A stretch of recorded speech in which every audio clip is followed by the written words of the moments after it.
नमस्कार, हम मौजूद हैं हर हाल में आपकी आवाज बनकर, बेखौफ आजाद आवाज।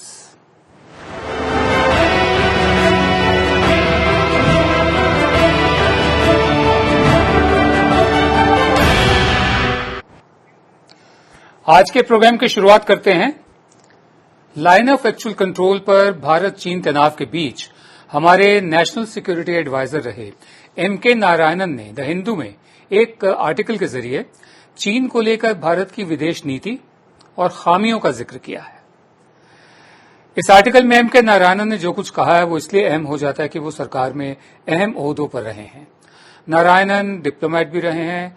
वो 2005 से 2010 के बीच नेशनल सिक्योरिटी एडवाइजर भी रहे हैं, जैसे आज अजीत डोवाल हैं। वो इंटेलिजेंस ब्यूरो के डायरेक्टर भी रहे हैं। 2004 में प्रधानमंत्री के स्पेशल एडवाइजर इंटरनल सिक्योरिटी भी रहे हैं। नारायणन ने अपने लेख में ये बताने की कोशिश की है कि आखिर चीन भारत से इस कदर नाराज क्यों है। लेख के मुताबिक अक्साई चीन पर दिए गए इस आर्टिकल के मुताबिक अक्साई चीन पर दिए गए गृह मंत्री अमित शाह के बयान से चीन खफा हुआ है। 6 अगस्त 2019 को संसद में आर्टिकल 370 और जम्मू कश्मीर रीऑर्गेनाइजेशन बिल 2019 पर चर्चा के दौरान अमित शाह ने कहा था कि इसमें कोई संदेह नहीं होना चाहिए कि जब हम जम्मू कश्मीर की बात करते हैं तो इसमें पाक ऑक्यूपाइड कश्मीर और अक्साई चीन भी शामिल है। नारायण के मुताबिक अमित शाह ये समझने में नाकाम रहे कि इससे चीन की शांति और अमन चैन को खतरा होगा, क्योंकि चीन के लिए अक्साई चीन बहुत महत्व रखता है।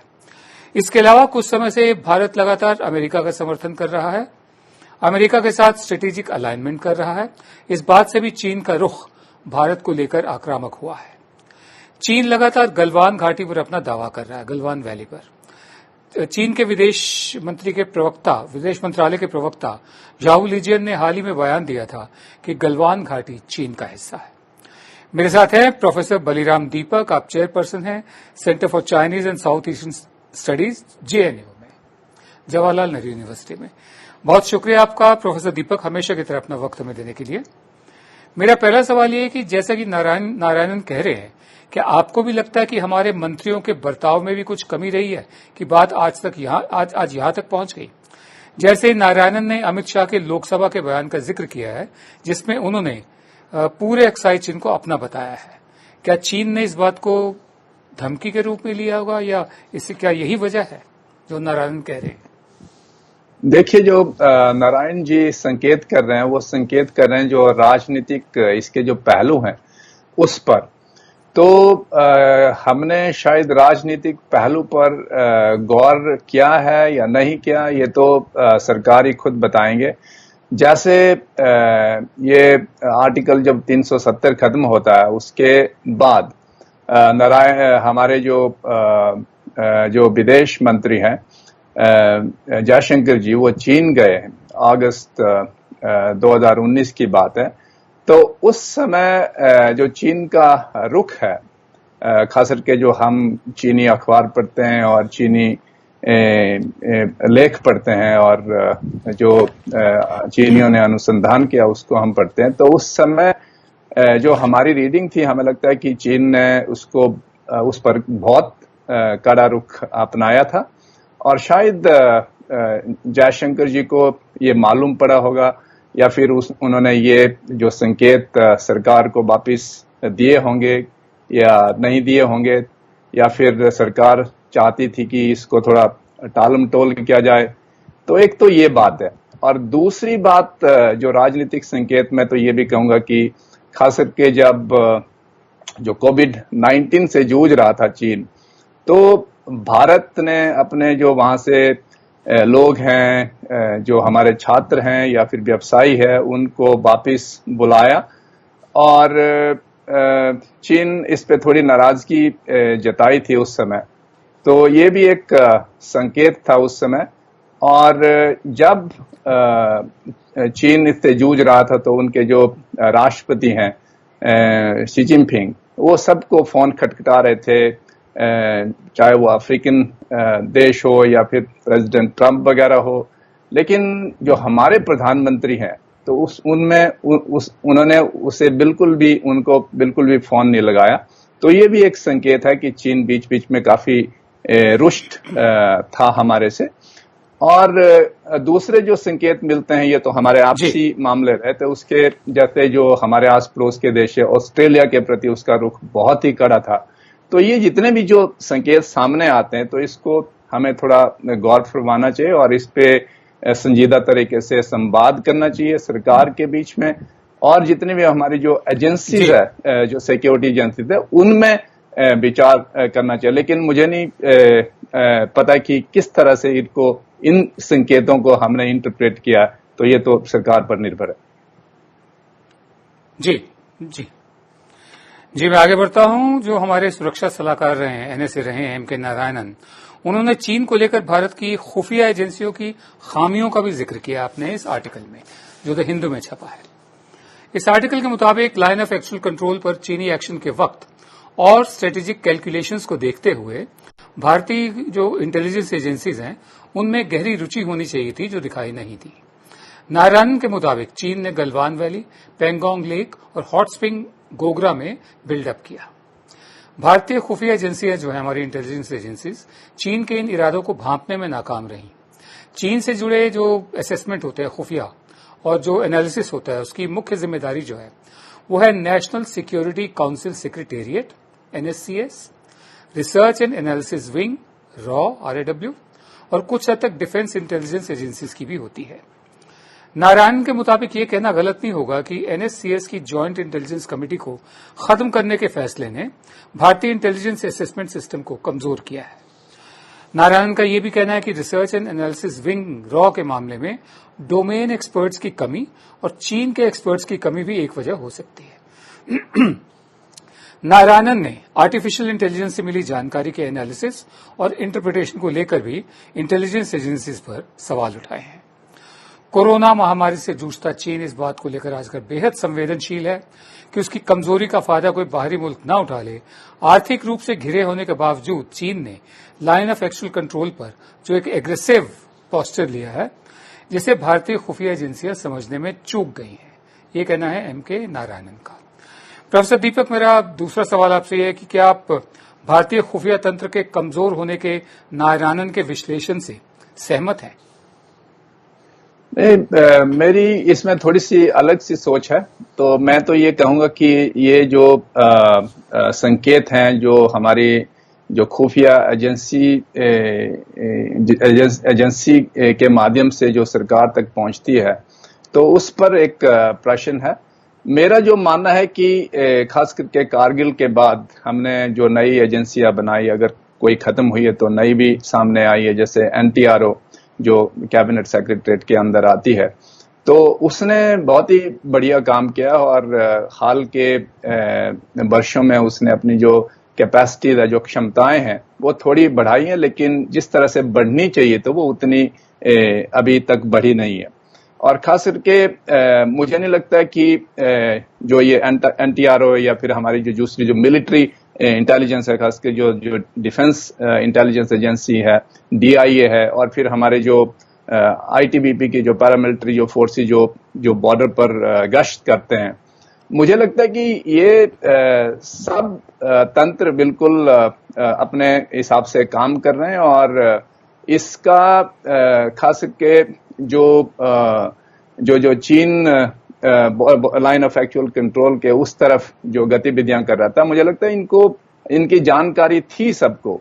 जैसे मैं सोचता हूं कि जैसे जो चीन जो सैन्य अभ्यास कर रहा है, ये तो सबको पता है कि सब ओपन डोमेन है, वो तो अभ्यास कर ही रहा है जनवरी से लेकर के अप्रैल तक। और फिर उसके बाद हाल में जो हुबेई जो कि कोविड-19 का केंद्र था, वहां से 200, हालांकि वो मुझे लगता है कि थोड़ी बढ़ा जा करके भी चीनी लोग अपनी फौज का जो मानसिक संतुलन है उसको बनाए रखने के लिए ये सब बढ़ा जा करके बातें करते हैं, क्योंकि जो हुबेई है वो बहुत ही समुद्र तल से बिल्कुल पास है और कहाँ वो 13,000 की फीट पर जा रहे हैं। लेकिन जरूर जहां तक एक प्रश्न का सवाल है, जैसे आपने कहा कि हो सकता है जो डोमेन एक्सपर्ट है, तो डोमेन एक्सपर्ट की मुझे लगता है अभी भी कमी है, उसमें हमको क्षमताएं बढ़ानी पड़ेगी। खास करके चीनी जो जानने वाले हैं वो कैबिनेट सेक्रेटरीट में कम है, मिनिस्ट्री ऑफ डिफेंस में बहुत कम है, और खास करके जो उसमें जो NTRO में उसमें भी बहुत कम है। तो इसमें ये क्षमता हमको बढ़ानी पड़ेगी। और दूसरी जो चाइना स्टडीज हमारे देश में है, चाहे वो विदेश मामलों का अध्ययन हो या फिर चीन की जो सभ्यता हो, उसका कल्चर हो या फिर जो भाषा हो, उसमें हमने जो क्षमताएं हैं अभी तक बनाई नहीं है। मुझे आशा है कि ये वाला जो एपिसोड होगा इस दिशा में एक जो गंभीर चिंतन का उसका विषय बन जाएगा, और जो हमारी क्षमताएं हैं इनमें, चाहे वो इंटेलिजेंस में हो, चाहे वो उसमें मिलिट्री में हो, विदेश मंत्रालय में हो या फिर गृह मंत्रालय में, वो बढ़ करके सामने आ जाएंगी। जी, मैं आगे बढ़ता हूं। हमारे NSA रहे MK नारायणन ने अपने आर्टिकल में जो हिंदू में छपा है, चीन को लेकर भारत की समिट डिप्लोमेसी वाली विदेश नीति पर भी सवाल उठाए कि तो टॉप के नेता आपस में मिलें और ये इसी को डिप्लोमेसी मान लिया जाए, उस पर सवाल उठाए। 31 मई को भारतीय विदेश मंत्रालय ने मोदी 2.0 की पहली वर्षगांठ पर चीन के साथ एक अनौपचारिक unofficial summit meet Chennai connect को एक उपलब्धि, एक अचीवमेंट के तौर पर पेश किया था। चीनी राष्ट्रपति शी जिनपिंग के साथ अनऑफिशियल शिखर वार्ता के बाद प्रधानमंत्री नरेंद्र मोदी ने कहा था कि चेन्नई कनेक्ट से दोनों देशों के संबंधों का नया अध्याय शुरू होगा। लेकिन नारायणन कहते हैं कि ऐसे शिखर सम्मेलन जो पारंपरिक हमारी डिप्लोमेसी रही है, ट्रेडिशनल डिप्लोमेसी, कूटनीति और मिनिस्ट्री ऑफ एक्सटर्नल अफेयर्स की बनाई नीति का विकल्प नहीं हो सकते, उसकी जगह नहीं ले सकते ये दो टॉप के नेता आपस में मिले। मौजूदा वक्त में भारत की शिखर सम्मेलन की कूटनीति ने नीति निर्माण के संबंध में विदेश मंत्रालय को हाशिए पर डाल दिया है और हम शायद इसकी कीमत LAC पे चुका रहे हैं। विदेश मंत्रालय में भी चीनी विशेषज्ञों की कमी दिखाई देती है और जैसे प्रोफेसर दीपक ने भी कहा, और हर मामलों में उनका USA की और सामान्य तौर पर झुकाव दिखाई देता है। इसके नतीजे ये हुए कि विदेश मंत्रालय को सही हालात समझने में समस्या हो रही है। ये कहना है MK नारायणन का। मेरा आखिरी सवाल आपसे प्रोफेसर दीपक, MK नारायणन ने जो सवाल उठाए उन्हें आप किस रूप में देखते हैं? क्या विदेश मंत्रालय का हाशिए पर डाले जाना और ट्रेडिशनल डिप्लोमेसी के बजाय शिखर सम्मेलन करना, क्या शिखर सम्मेलन ट्रेडिशनल डिप्लोमेसी जो है, पारंपरिक हमारी कूटनीति, उसका विकल्प हो सकते हैं, ऑल्टरनेटिव हो सकते हैं? पहले तो मैं ये कहूंगा बिल्कुल विकल्प नहीं हो सकता वो, क्योंकि जिस हालात में 2018 का जो अनौपचारिक सम्मेलन हुआ था वो बिल्कुल डोकलाम के बाद हुआ था, और ये समझा जा सकता है कि उसको जो हाईएस्ट लेवल पर पॉलिटिक्स के उसको सुलझाना जरूरी था, इसलिए उसको समझ सकते हैं। लेकिन उसके बाद मुझे लगता है कि उसको इंस्टीट्यूशनलाइज करना इसकी कोई आवश्यकता नहीं थी, क्योंकि चीन में ये हो सकता है। चीन में तो जो राष्ट्रपति है वहां उन्होंने अपना संविधान बदल करके तो जिंदगी भर के लिए राष्ट्रपति रह सकता है, और दूसरे विशेषाधिकार जो उन्होंने लिए हैं, क्योंकि वो महासचिव तो हैं ही चीनी कम्युनिस्ट पार्टी के, फिर जो CMC है उसके वो अध्यक्ष हैं, फिर उसके बाद जो उन्होंने जो बहुत सारी जो नई दूसरी जो हम कह सकते हैं कि जो शक्ति का जो केंद्रीकरण करने के लिए जो समितियां बनाई है, चाहे वो आर्थिक क्षेत्र में हो, चाहे वो सैन्य क्षेत्र में हो, और यहाँ तक कि जो पब्लिक सिक्योरिटी है, वो सारी, यहाँ तक कि जो आजकल जो मिलिशिया और जो रीइंफोर्समेंट है चीनियों की, उसमें भी वो उन्होंने दखलंदाजी की। तो चीन में तो ये संभव हो सकता है, लेकिन भारत जिनका संविधान बिल्कुल अलग है और एक लोकतांत्रिक देश है, और जिसमें हर जो निकाय हैं या फिर जो मंत्रालय हैं उनकी अपनी अपनी जिम्मेवारी है, तो उनको अपना अपना काम करना चाहिए।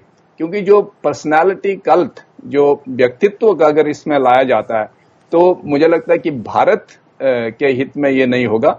जो हमारे जो निकाय हैं, जो संस्थान है, उनको हमें सुदृढ़ करना चाहिए, ना कि उसको जो व्यक्तित्व के आधार पर जो विदेश नीति है या फिर जो सैन्य नीति है वो बनानी चाहिए। वो हमारे देश में कारगर नहीं हो सकती है।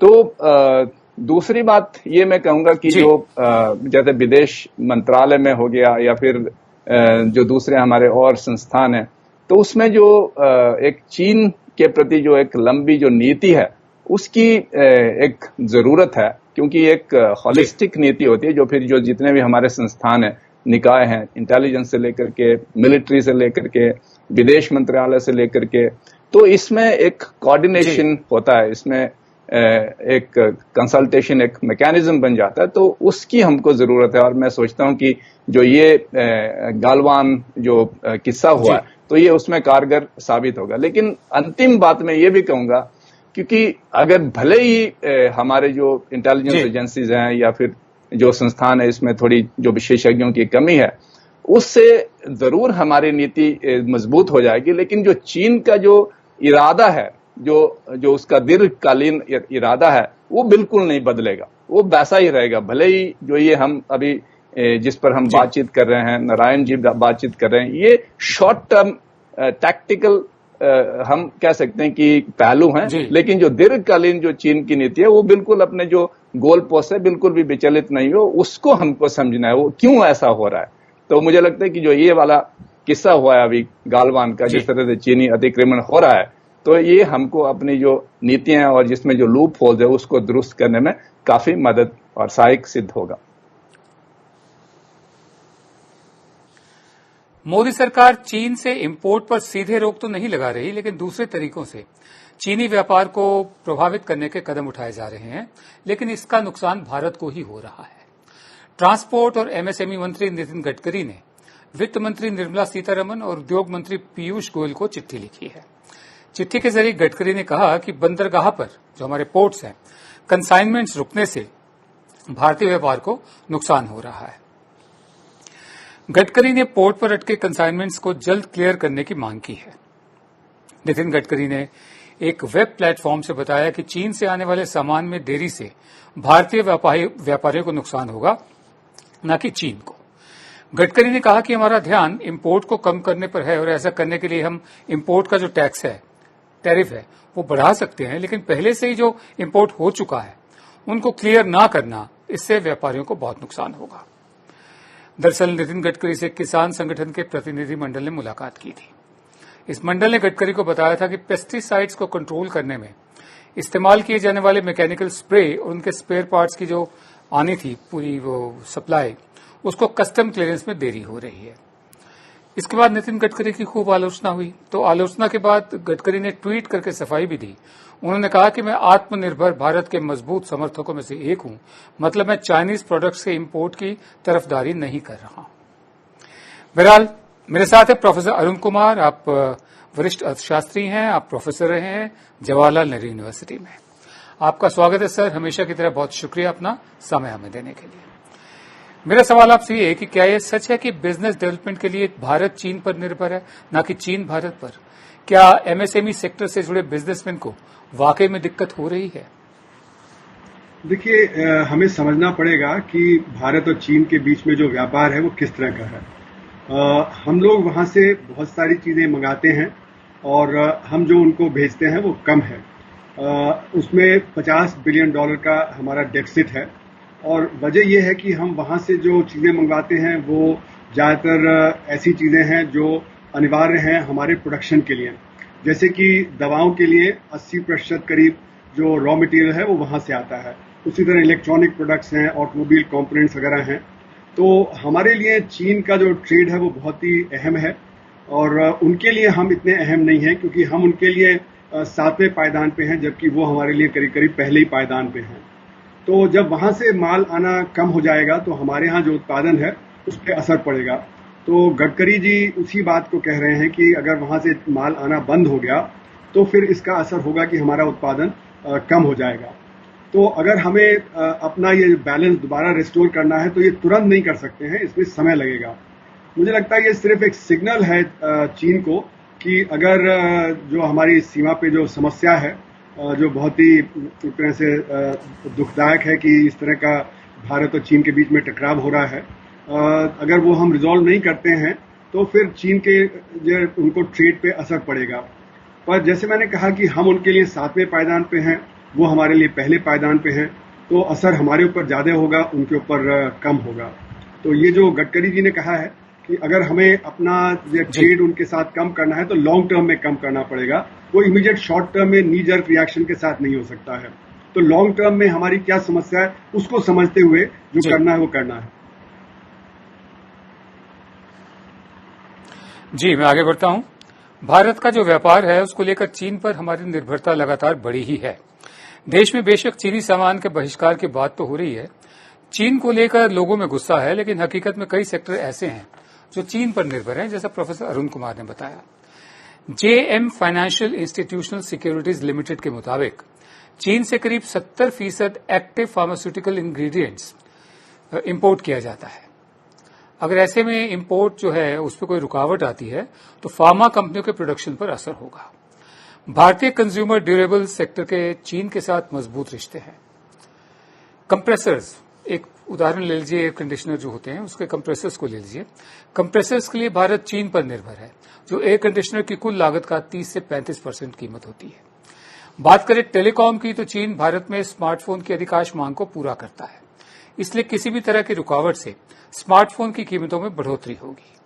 भारतीय कृषि उद्योग भी चीन से कच्चे माल का आयात करता है। चीन से आयात निर्भरता 10 से 50% के बीच होती है। ऑटो सेक्टर की बात करें तो इंजन, इलेक्ट्रिकल्स, इलेक्ट्रॉनिक्स और टायरों में इस्तेमाल होने वाले सब कंपोनेंट्स का चीन सबसे बड़ा सप्लायर्स है। मेरा अगला सवाल आपसे ये है कि कुछ विश्लेषकों का मानना है कि भारत और चीन के बीच तनाव से मेक इन इंडिया की दिशा में आगे बढ़ा जा सकता है, इससे आत्मनिर्भर भारत बनने में मदद मिलेगी। आप क्या सोचते हैं, कि आप सहमत हैं इससे?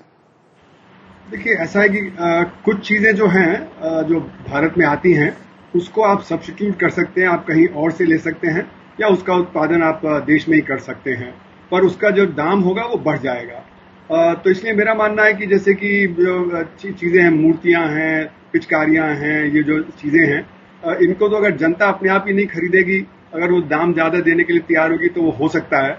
लेकिन जैसे आपने कहा कि बहुत सारी चीजें हैं जहां पे कि जो इनपुट्स हैं जो हमारे प्रोडक्शन में, और खासकर जो इम्पोर्टेंट इनपुट्स हैं, तो वहां पे ये नहीं हो सकता है कि हम तुरंत उसको जो है रोक दें, क्योंकि जो नया मार्केट हमको ढूंढना पड़ेगा, कहां से हम सामान लाएंगे, कैसे हम उसका उत्पादन करेंगे, उसमें तो कुछ साल लग जाएंगे, और इतने बीच में हमारा उत्पादन कम हो जाएगा और उससे फिर हमारी इंडस्ट्री पे ही असर पड़ेगा।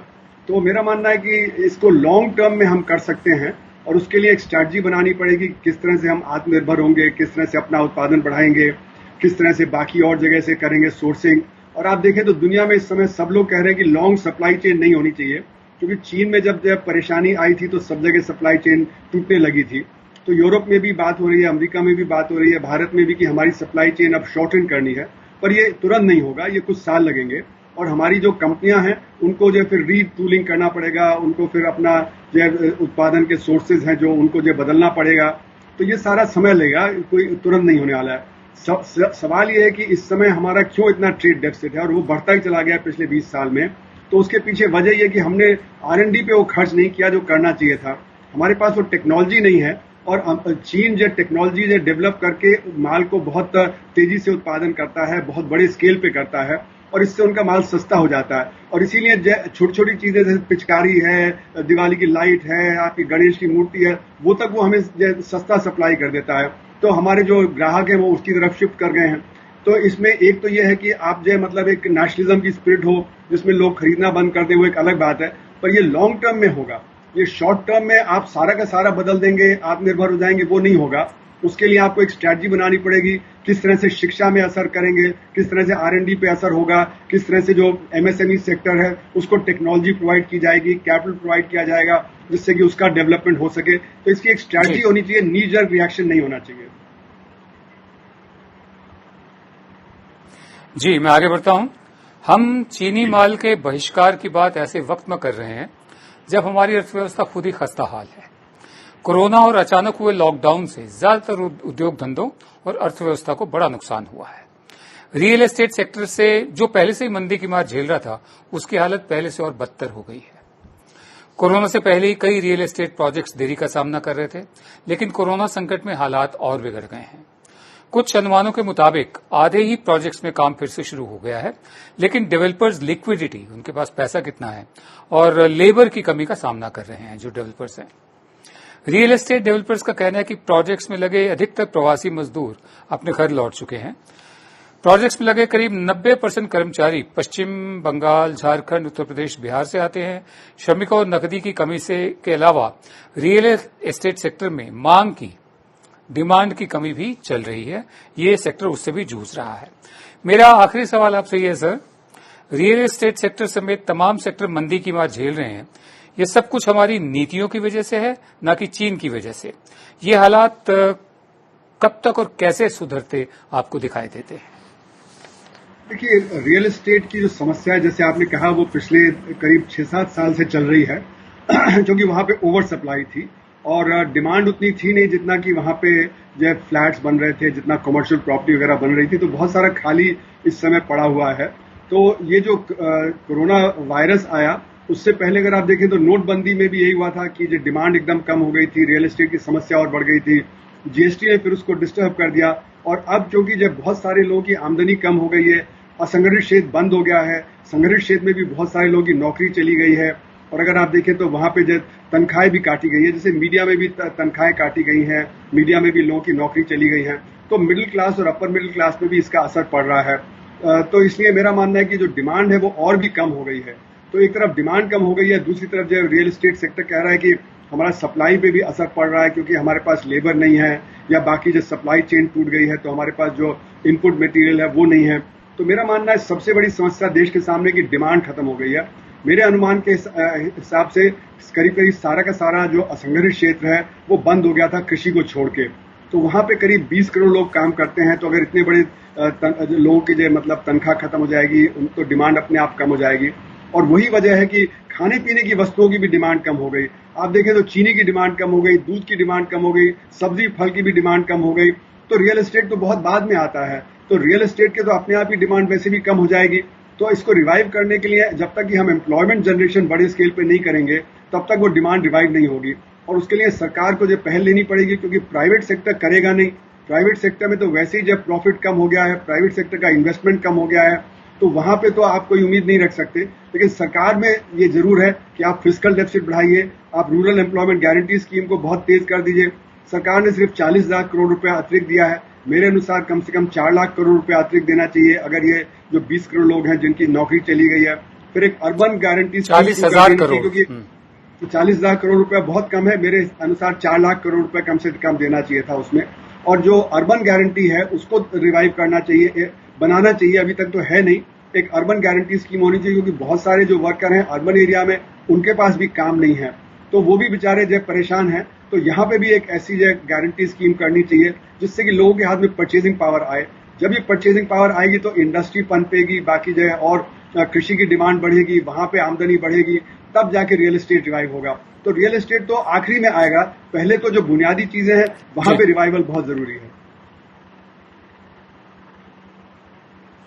जी प्रोफेसर अरुण कुमार, बहुत बहुत शुक्रिया आपका हमेशा की तरह अपना वक्त देने के लिए और चीजों को एक पर्सपेक्टिव में रखने के लिए, हम सबके लिए, दर्शकों के लिए बहुत बहुत शुक्रिया आपका। मैं आगे बढ़ता हूं। पेट्रोल और डीजल के दाम में बढ़ोतरी जारी है।